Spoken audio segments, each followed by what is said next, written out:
اعوذ باللہ من الشیطان الرجیم، بسم اللہ الرحمن الرحیم۔ شہادت کی آرزو کرنے کا بیان۔ ابو ہریرہ رضی اللہ تعالیٰ عنہ سے روایت ہے کہ میں نے آپ صلی اللہ علیہ وسلم کو یہ فرماتے ہوئے سنا کہ قسم ہے اس ذات کی جس کے ہاتھ میں میری جان ہے، اگر چند مسلمان ایسے نہ ہوتے جن کا دل مجھ سے پیچھے رہ جانے کو گوارا نہ کرے گا، اور اگر ان سب کو ساتھ لے جاؤں تو اتنی سواریاں مجھے نہ ملیں گی جن پر ان کو سوار کروں، تو میں کسی چھوٹے لشکر سے بھی جو خدا کی راہ میں جہاد کرتا ہے پیچھے نہ رہتا۔ قسم ہے اس ذات کی جس کے ہاتھ میں میری جان ہے، میں اس بات کو زیادہ پسند کرتا ہوں کہ خدا کی راہ میں قتل کر دیا جاؤں، پھر زندہ کیا جاؤں، پھر قتل کیا جاؤں، پھر زندہ کیا جاؤں، پھر قتل کر دیا جاؤں، پھر زندہ کیا جاؤں، پھر قتل کیا جاؤں۔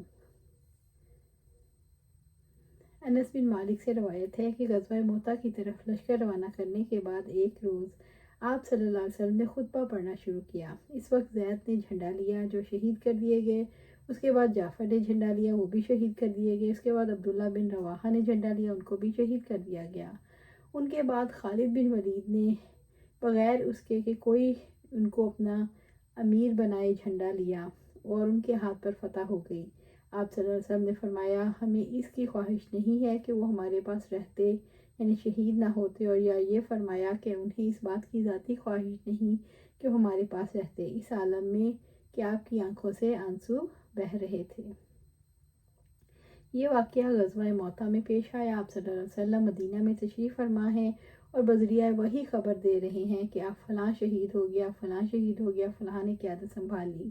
اس سے پہلے جب آپ صلی اللہ علیہ وسلم لشکر کو رخصت کر رہے تھے، اس وقت آپ صلی اللہ علیہ وسلم نے ہدایت کر دی تھی کہ اس کے امیر زید بن حارثہ ہیں، اگر یہ شہید ہو جائیں تو جعفر بن طیار امیر بنا لیا جائے، اگر وہ شہید ہو جائیں تو عبداللہ بن رواحہ کو امیر بنا لیا جائے۔ آپ صلی اللہ علیہ وسلم نے پہلے ہی اشارہ کر دیا کہ ان مذکورہ لوگوں کے مقدر میں شہادت ہے۔ اس شخص کی فضیلت کا بیان جو اللہ کے راستے میں سواری سے گر کر مر جائے تو وہ انہی میں سے ہے، اور اللہ تعالیٰ کا قول ہے جو شخص اپنے گھر سے اللہ اور اس کے رسول کی طرف ہجرت کرتے ہوئے نکلا، پھر اس کو موت آ جائے تو اس کا اجر اللہ کے ذمہ واجب ہو گیا، اور واقعہ کے معنی واجب ہے، یعنی واجب ہو گیا۔ انس بن مالک اپنی خالہ ام حرام بنت ملحان سے روایت کرتے ہیں، وہ کہتی تھی کہ ایک دن آپ صلی اللہ علیہ وسلم نے میرے ہاں سو رہے تھے، آپ مسکراتے ہوئے بیدار ہوئے۔ میں نے عرض کیا یا رسول اللہ صلی اللہ علیہ وسلم آپ کیوں مسکراتے ہیں؟ فرمایا میری امت کے کچھ لوگ اس وقت خواب میں میرے سامنے پیش کیے گئے اور وہ اس سبز دریا میں کشتی پر تخت نشین بادشاہوں کی طرح سوار تھے۔